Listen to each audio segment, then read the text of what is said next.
Hi everybody, welcome back to the Practitioner's Workshop. It's a beautiful day and I thought I would step outside this time. I hope you're all doing well. I wanted to make a correction to my last video and talk a little bit more about the subject of cold fusion.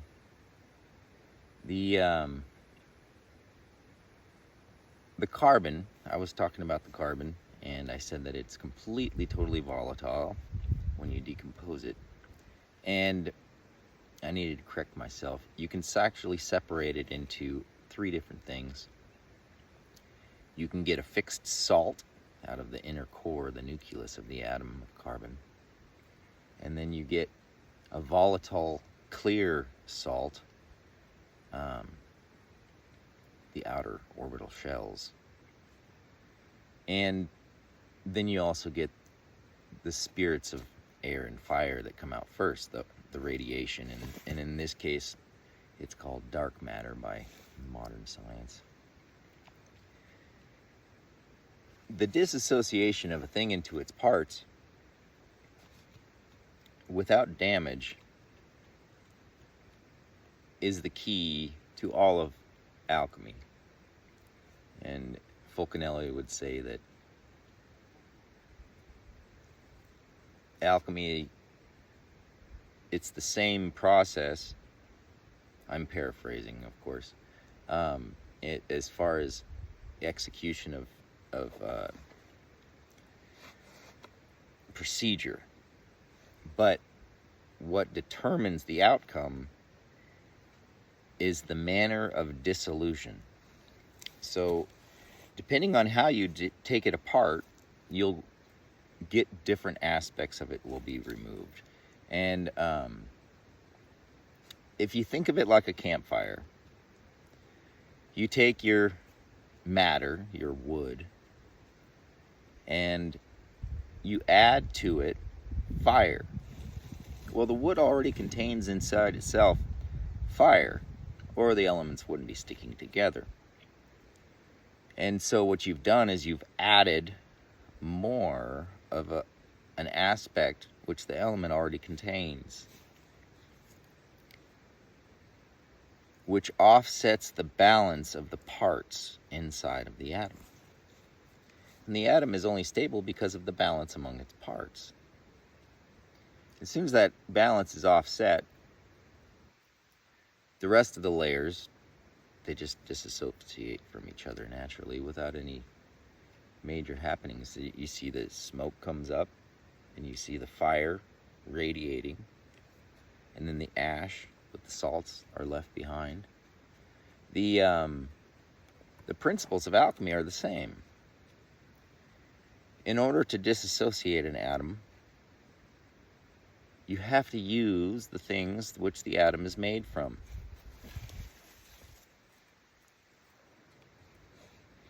This creates a major problem for modern science because they use corrosives in their dissolution.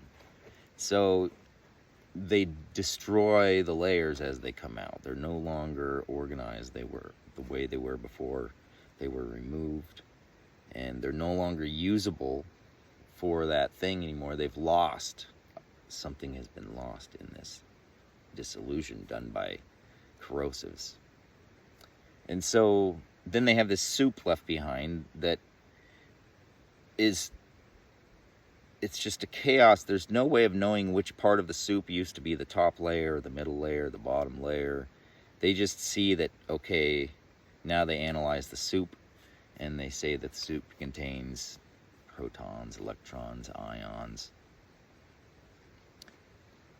and neutrons. And then they say that's the atom. An atom is made out of protons and ions, electrons, neutrons. But they don't have any understanding of the original design of the structure, how it was put together, what was the inside, what was the outside. I would liken it into, like, let's say you had two ancient mansions that were very, very old, and their structure was so old that we didn't understand how they were built. And so two different companies were hired to find out what these mansions were made of. One company was modern science, and the other company is alchemy. So modern science comes up, and they drive up, and they have a dump truck, and they have a wrecking ball, and they have a bulldozer, and they have a excavator. And they bring the wrecking ball in, they smash the house to pieces. They bulldoze it into a pile. They use the excavator to put it into the dump truck, and they haul it back to their lab, and they analyze all the parts. And they tell you, a house is made out of wood and copper and plastic and tar. And it also contains gypsum and paint. And it also contains, some tar with gravel stuck in it. And it has paper with tar stuck in it. And has lots of little iron nails. And so thus they have declared, now we know what a house is made out of. So the alchemist comes along with his tools. He's got a flat bar and a hammer. He's got a notepad and a pencil. He's got an architect and a designer. And he starts at the top, and he takes off the first layer of tiles on the top of the roof to unlock all the other shingles underneath of it without damaging them. And then he starts numbering the tiles. He removes all the tiles from the roof, removes the under layers, starts taking down the inner framework, takes off the sheetrock, all the trim on the inside of the walls, around the cabinets, takes the cabinets out, strips the whole house down to its frame, and then numbers each of the boards, takes the boards off one at a time, very carefully. And he stacks it into a trailer, hauls it back to his place, and he rebuilds the house. And as he rebuilds the house, he draws a set of plans telling him all the skills that the architect and the designer and the carpenter and the mason had to have in order to build this house. And when he's done, not only can he rebuild the house, but he can build as many houses as he wants to in that design, because he's figured it all out and he's seen every single detail of every single part without damaging it. And so modern science continues to analyze its piles of rubbish, just huge mountains of rubble that they've created out of elements, wondering why they can't understand how it all works. But then they also declare with great enthusiasm and knowing that the alchemists were basically full of shit.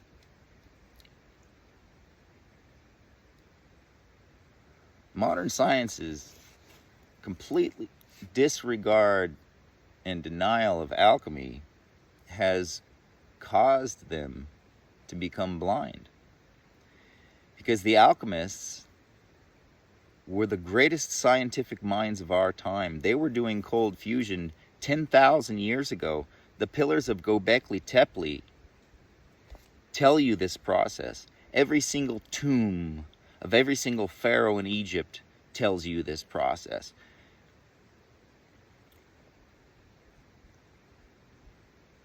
And modern science continues to deny the possibility that these people knew something more than they did.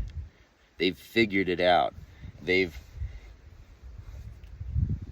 summarized alchemy into a spiritual and mental exercise. Anything beyond that, if you try and apply it to metals, then, well, you're crazy. You've lost your mind. You've gone nuts. You should be put in an insane asylum. And that's literally the feedback that I get.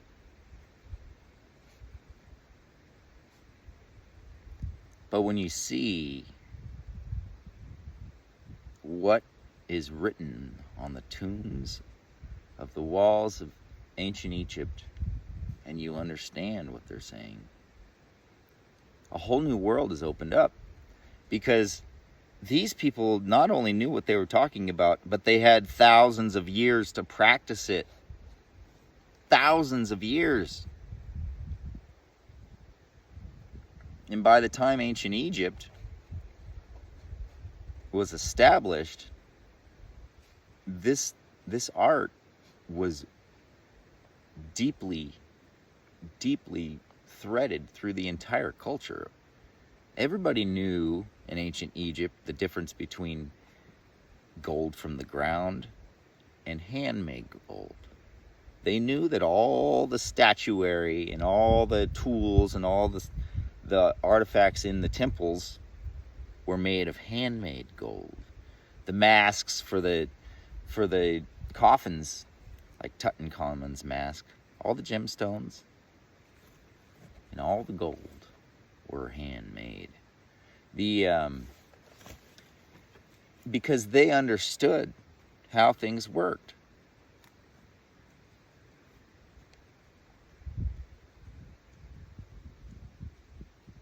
Every element can be separated into its parts without damaging the element. And it can be done in a controlled reaction. The reaction can be controlled both by temperature and the rate at which you add the solution to the product. If you add it all at once, you'll have an out of control reaction. It'll make its own heat, and it'll just ramp up until it's done.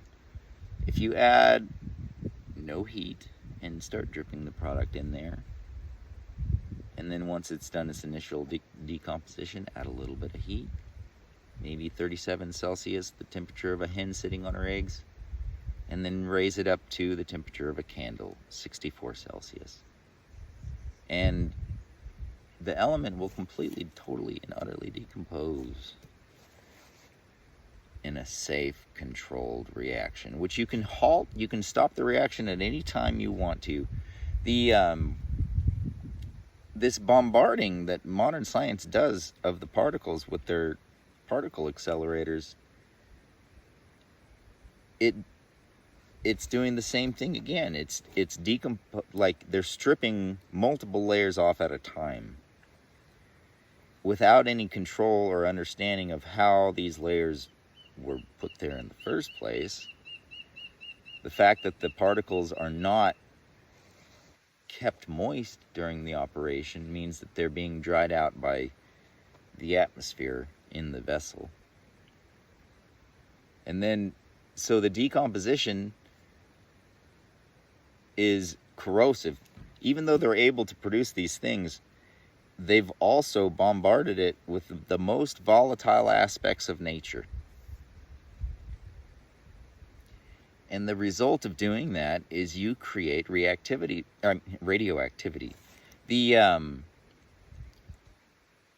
Think of an element like a capacitor, okay? It's metals in particular are salts. Capacitors are made of salt.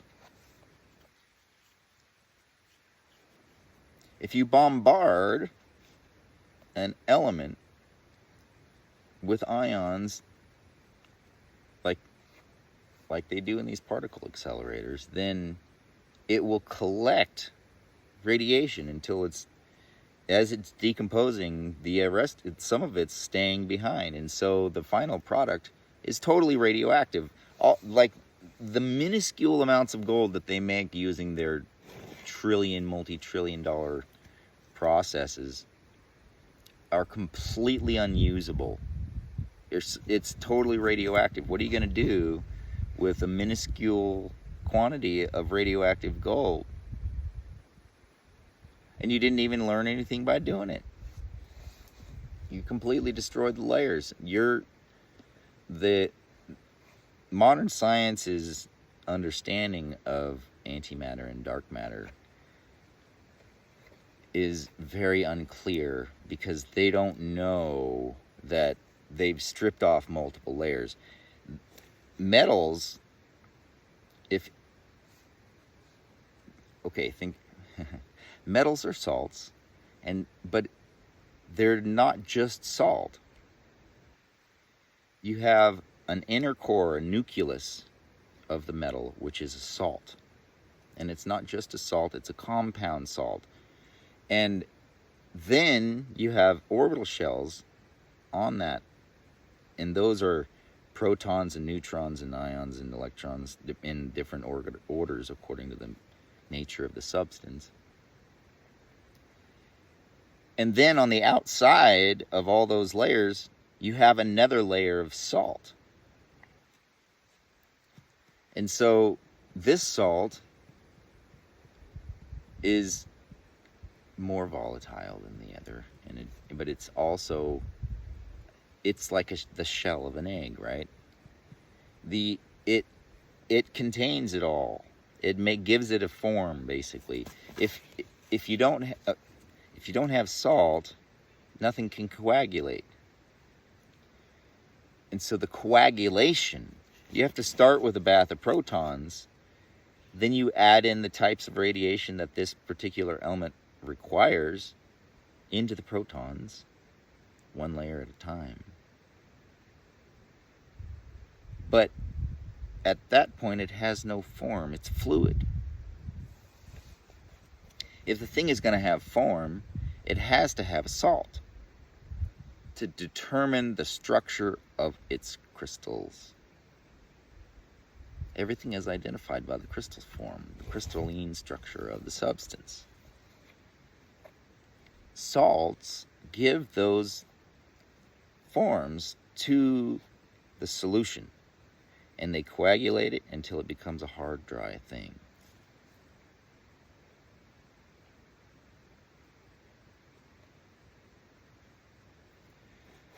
The salts, the volatile salts that come out initially,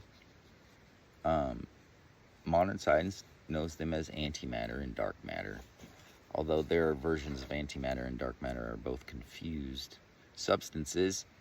If you were to decay something like tin, then you would get a substantial amount of antimatter would come out, and then they would leave behind a white salt at the bottom, a coagulated substance, kind of like molten wax and egg-shaped in appearance, like an egg yolk.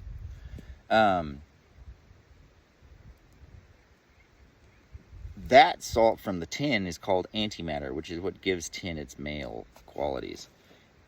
If you were to decay something like carbon, the volatile spirit that comes out of the carbon is dark matter. It's the female aspect.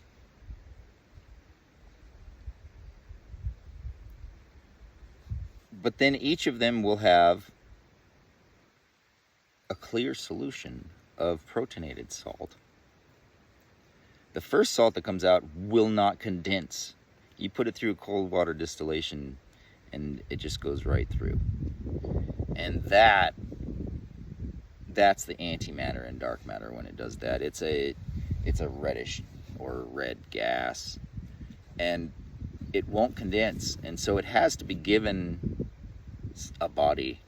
It has to be given a form, like something to bind to, otherwise it just stays volatile. And so that's why the matrix is necessary for the work. And the matrix of nature is matter. And so you take the essence, the life of the thing, out of one substance, and you have to contain that essence in something before you can transfer it into something else.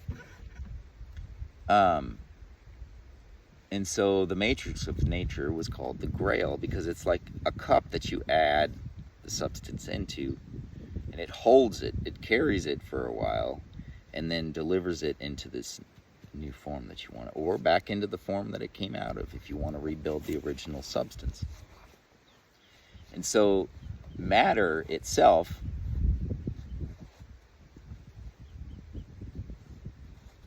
carries, it's the carrier, it's the wheelbarrow, right?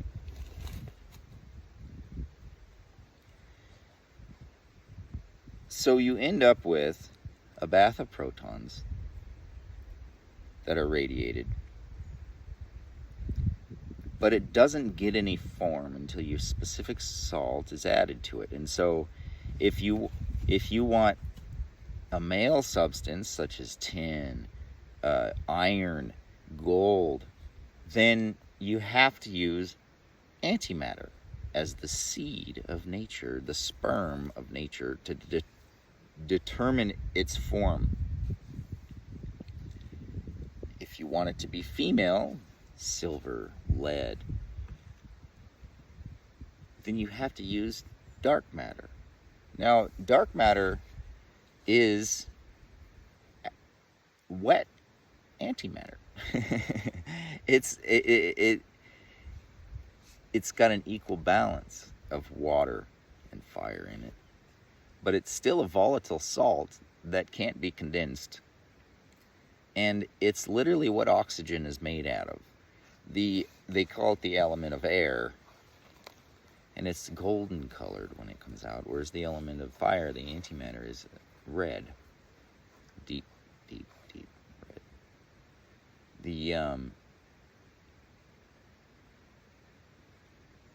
The combination of these two seeds is how gold is born. And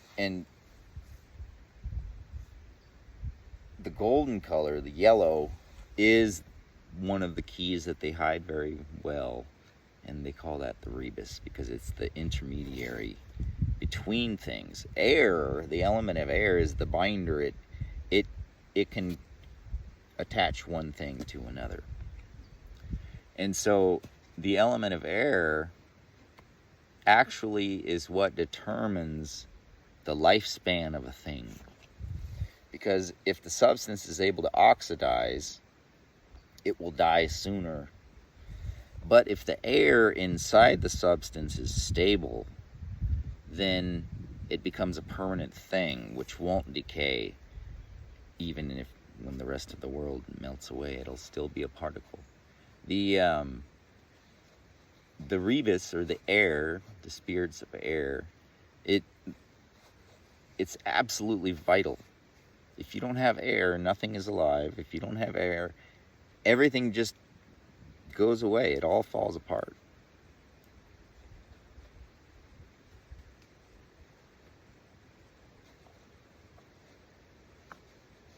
The alchemists did a really good job